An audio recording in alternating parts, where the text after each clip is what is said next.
Masa-masa padang gurun seringkali adalah masa-masa di mana sebetulnya kita bisa menggunakannya ya untuk mempersiapkan diri kita berjumpa dengan Tuhan. Banyak orang yang seringkali lebih memilih untuk tinggal di comfort zone mereka, dan mereka tidak suka keluar pergi mengalami padang gurun. Tapi saudara, jangan lupa, justru seringkali momen-momen padang gurun inilah menjadi tempat di mana Tuhan ingin membentuk kita, mempersiapkan diri kita untuk akhirnya nanti berjumpa dengan Dia.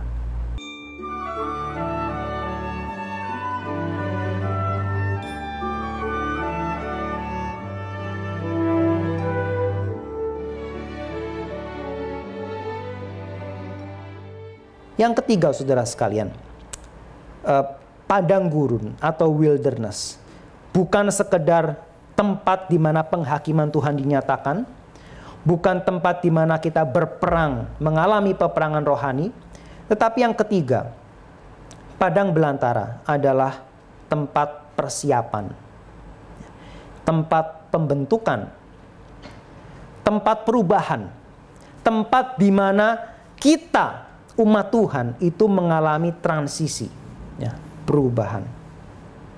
Saudara, ini juga kita bisa melihat banyak hal di dalam perjanjian lama. Ya. Kita melihat bagaimana Tuhan membentuk umatnya itu lewat pengalaman padang gurun. Ya, Daud harus berkelana di padang gurun, ya, bersembunyi di gua Adulam. Orang Israel dibentuk di sana, harus berjalan bersama dengan Allah dengan tiang awan dan tiang api, ya, belajar bergantung kepada Tuhan. Dan di sini kita melihat, saudara sekalian, ketika Yohanes Pembaptis ya hadir, mempersiapkan jalan bagi munculnya Yesus sebagai Mesias dan Anak Allah, maka Yohanes Pembaptis dikatakan dia tampil bukan di kota, ya, bukan di kota, tetapi dia tampil di padang gurun. Dia tampil di wilderness. Saudara, kalau saudara sedang mempersiapkan, saudara ingin ya memberitakan sebentar lagi Tuhan datang, sebentar lagi Tuhan akan menghadirkan Mesiasnya, saudara ingin memberitakan itu kepada sesama bangsa saudara, ya, orang Yahudi khususnya misalnya, maka yang saudara lakukan pasti harusnya pergi ke sinagog, ya. Bahkan kalau perlu pergi ke sinagog pusat di Yerusalem untuk memberitakan sebentar lagi Mesias akan tiba. Tetapi yang Yohanes lakukan adalah dia pergi ke padang gurun. Nah, saudara, dari beberapa penafsir dan para scholars begitu ya, mereka mengatakan kenapa demikian? Karena saudara sekalian, ada satu pengertian dari sekelompok orang Yahudi tertentu pada zaman itu, pada zaman Yohanes Pembaptis dan Yesus, yang melihat pentingnya peranan padang gurun di dalam mereka mempersiapkan diri menyambut kehadiran Tuhan. Padang gurun sebagai tempat persiapan untuk mereka mempersiapkan diri menyambut datangnya Tuhan. Dari mana, saudara sekalian? Ini salah satunya adalah ketika ditemukan ya Dead Sea Scrolls, tulisan-tulisan dari sekelompok komunitas yang bernama Qumran Society. Mereka yang tinggal di padang gurun, mereka yang juga sekelompok orang Yahudi yang yang kita sebut sebagai Qumran Society ini, mereka tinggal di padang gurun untuk mempersiapkan diri menyambut datangnya Mesias. Mereka hidup menjauhkan diri ya, dari hal-hal yang mereka anggap duniawi, dan mereka tinggal di padang gurun. Yohanes Pembaptis mungkin, saudara sekalian, pernah juga ya berinteraksi dengan orang-orang di dalam Qumran Society ini. Tetapi entah bagaimana, sepertinya memang Yohanes Pembaptis pun melihat datang ke padang gurun itu adalah bagian dari persiapan yang penting untuk orang menyambut datangnya Tuhan. Datang ke padang gurun, keluar, dikatakan berbondong-bondong orang keluar dari Yudea, keluar dari kota Yerusalem, kota-kota yang besar, kota-kota yang nyaman. Mereka pergi ke tempat yang tidak ada apa-apa untuk menjumpai Yohanes Pembaptis dan untuk bertobat. Memberikan diri mereka dibaptis, mempersiapkan datangnya Tuhan. Yohanes Pembaptis, saudara sekalian, mengatakan di satu sisi gitu ya, memberitakan Tuhan akan segera datang. Tuhan akan segera datang. Tetapi gambaran Tuhan akan segera datang, nuansanya itu, saudara sekalian, kita tidak bisa sekedar zaman sekarang begitu ya, kita melihat Natal kan, Natal, datangnya Yesus, Natal dan seterusnya sebagai sekedar kabar sukacita. Kabar sukacita. Tapi kita lupa, datangnya Tuhan di sisi lain itu juga datang membawa penghakiman. Ayat kedua dan ayat ketiga.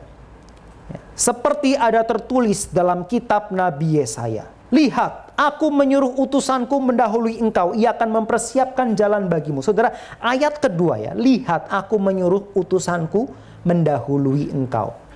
Saudara, ini bukan diambil dari Yesaya pasal 40. Ya. Kalau saudara lihat, kalau saudara pakai Alkitab yang buku dan saudara lihat footnote di bawah, maka saudara bisa melihat ini adalah ayat yang diambil dari Maleaki pasal ketiga ayat pertama. Ya. Saya bacakan bagi kita sekalian Maleaki pasal ketiga ayat pertama. Lihat, aku menyuruh utusanku supaya ia mempersiapkan jalan di hadapanku. Dengan mendadak Tuhan yang kamu cari itu akan masuk ke baitnya. Malaikat perjanjian yang kamu kehendaki itu sesungguhnya ia datang, firman Tuhan semesta alam. Tapi ayat keduanya dikatakan, siapa yang dapat tahan akan hari kedatangannya? Siapa yang dapat tetap berdiri apabila ia menampakkan diri? Sebab ia seperti tukang pemurni logam, seperti sabun tukang penatu. Ia akan duduk seperti orang memurnikan dan mentahirkan perak. Ia mentahirkan orang Lewi, menyucikan mereka seperti emas dan perak, supaya mereka menjadi orang-orang yang mempersembahkan korban yang benar kepada Tuhan. Ya. Saudara, singkat cerita, saudara sekalian, kalau kita baca ayat keempat, kelimanya, bahkan ayat kelimanya dikatakan, aku akan datang untuk menghakimi, menjadi saksi terhadap tukang sihir, orang berzina, orang bersumpah dusta, dan seterusnya, dan seterusnya. Maka kita melihat Maleaki pasal ketiga, bicara tentang utusan yang mempersiapkan kedatangan Allah, yang datang untuk menghakimi. Datang untuk menghakimi, saudara sekalian. Meskipun di ayat berikutnya itu diambil dari Yesaya pasal ke-40 yang tadi. Bicara soal Allah yang datang untuk menyelamatkan. Maleaki pasal ketiga bicara Allah yang datang untuk menghakimi, memurnikan. Tetapi Yesaya pasal 40 bicara soal Allah yang datang untuk menyelamatkan. Nah, saudara, dua ayat ini dipakai, dua nuansa ini dipakai. Ya. Tapi seringkali kita hanya melihat yang sisi pertama saja, Allah yang datang memberikan kabar baik, menyelamatkan. Tapi kita lupa, dia juga datang untuk memberikan penghakiman, untuk menuntaskan urusan dosa. Karena itu, saudara sekalian, ketika Yohanes Pembaptis mempersiapkan jalan bagi Mesias, itu yang dalam pikiran dia. Mesias akan datang memberikan penghakiman, penghukuman kepada orang berdosa. Maka saudara sekalian, bertobatlah. Ya. Bertobatlah sekarang juga, karena kerajaan Allah sudah dekat. Sang Mesias akan segera tiba. Dia yang lebih besar daripada aku akan segera datang. Ya. Membuka tali kasutnya pun aku tidak layak, kata Yohanes Pembaptis. Membuka tali kasut, saudara sekalian, itu pekerjaan yang sangat hina. Yang sebegitu hinanya, sampai-sampai dikatakan, kalau kamu jadi muridnya seorang rabi, maka kamu harus melayani rabi kamu, guru kamu, seperti seorang budak, kecuali satu hal, membuka tali kasutnya. Karena itu terlalu rendah. Kamu layani guru kamu, ya. Kalau kamu jadi murid, kamu layani guru kamu seolah-olah kamu itu budak. Tapi jangan sampai membuka tali kasutnya. Itu terlalu rendah. Ada juga dalam perjanjian lama mengatakan, kalau kamu punya budak orang Yunani, orang Ibrani, sesama orang Israel, kamu punya budak orang Israel, maka kamu suruh dia selayaknya orang budak dan seterusnya. Tetapi satu hal kamu jangan suruh dia lakukan, membuka tali kasutnya. Itu terlalu rendah. Tapi saudara, di situ Yohanes Pembaptis mengatakan, dia yang akan datang itu lebih besar daripada aku, sedemikian lebih besarnya, sampai membuka tali kasutnya pun aku nggak layak. Bukan karena aku hebat, tetapi aku tuh jauh lebih rendah daripada budak di hadapan dia. Nah saudara, di sini Yohanes Pembaptis memperingatkan orang-orang, ini akan datang satu Mesias yang begitu besar. Mesias yang akan kemudian menggenapi segala hal yang kita nantikan selama 500 tahun ini. Dan untuk itu, maka ayo bertobat. Bertobat dan berikan dirimu dibaptis. Bertobat dengan cara datang ke padang belantara. Saudara, kemungkinan Yohanes Pembaptis itu seperti Qumran Society, ya, yang melihat bahwa dalam sejarah Perjanjian Lama, kalau kita melihat umat Tuhan, ya, mau berjumpa dengan Tuhan, maka seringkali mereka mengalami perjumpaan itu di padang gurun. Ketika Musa pertama kali berjumpa dengan Allah, Musa berjumpa dengan Allah dalam bentuk semak yang terbakar di tengah-tengah padang belantara. Ketika orang Israel, saudara sekalian, diubah statusnya dari budak orang Mesir menjadi umatnya Tuhan. Di mana mereka mengalami itu? Ketika mereka keluar dari Mesir, mereka dibawa ke padang gurun dan mereka tiba di Gunung Sinai. Allah memberikan 10 hukum Taurat, dan di situ Allah mendeklarasikan, kamu bukan lagi budaknya orang Mesir, tetapi kamu adalah umatku dan aku adalah Allahmu. Saudara, masa-masa padang gurun seringkali adalah masa-masa di mana sebetulnya kita bisa menggunakannya, ya, untuk mempersiapkan diri kita berjumpa dengan Tuhan. Banyak orang yang seringkali lebih memilih untuk tinggal di kota Yudea, kota Yerusalem, comfort zone mereka, dan mereka tidak suka keluar pergi mengalami padang gurun.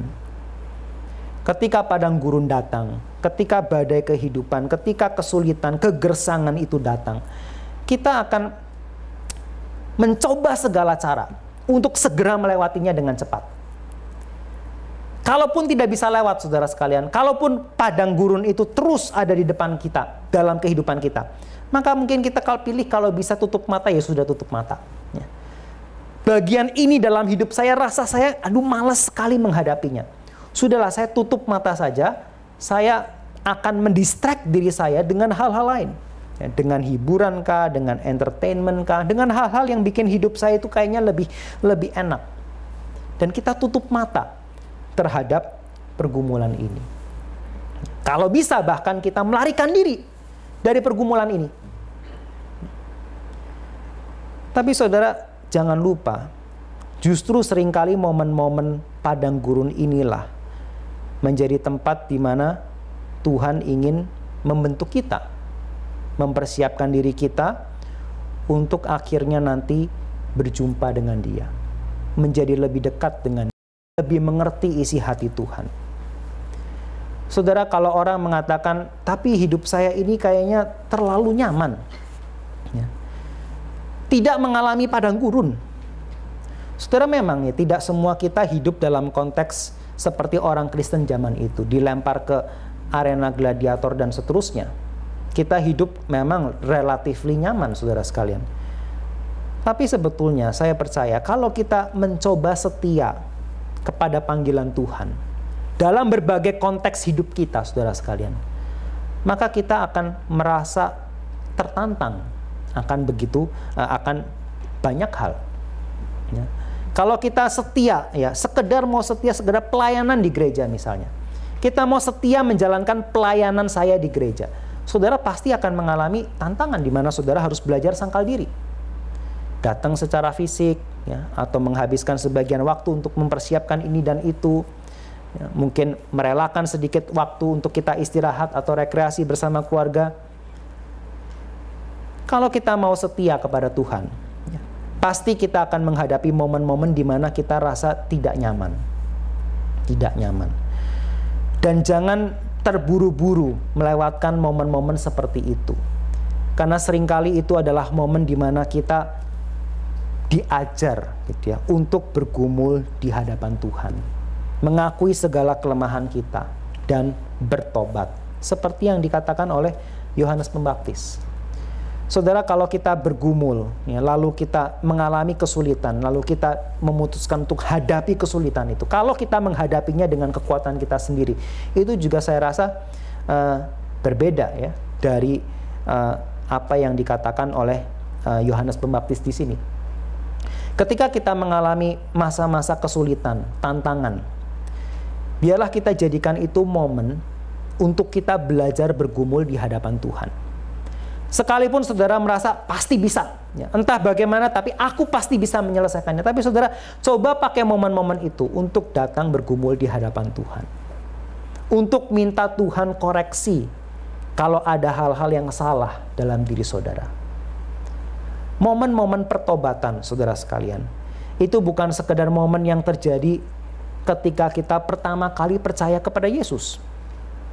Ikut KKR, lalu bertobat, berjanji mengikut Yesus. Bukan hanya itu. Momen-momen pertobatan itu momen-momen yang seharusnya terjadi kalau kita bisa pikirkan setiap hari, saudara sekalian. Setiap hari kita berdiam diri. Kita memikirkan hal apa yang mungkin aku bisa mengaku dosa di hadapan Tuhan hari ini. Ya. Sehingga ketika kita menaikkan doa Bapa kami, kita bisa berdoa, ampunilah kesalahan kami. Saudara, belajar mengaku dosa. Seperti tadi sebelum doa syafaat, kita belajar mengaku dosa. Momen-momen seperti itu sekalian, momen-momen di mana kita meninggalkan segala kesibukan dunia kita. Lalu kita datang ke tempat yang sepi. Kita cari tempat yang sepi, kita berdiam diri di hadapan Tuhan. Kita datang bertobat. Itu menjadi momen di mana sebetulnya mempersiapkan kita, ya, mempersiapkan kita untuk kemudian menyambut pekerjaan Tuhan yang berikutnya di dalam diri kita.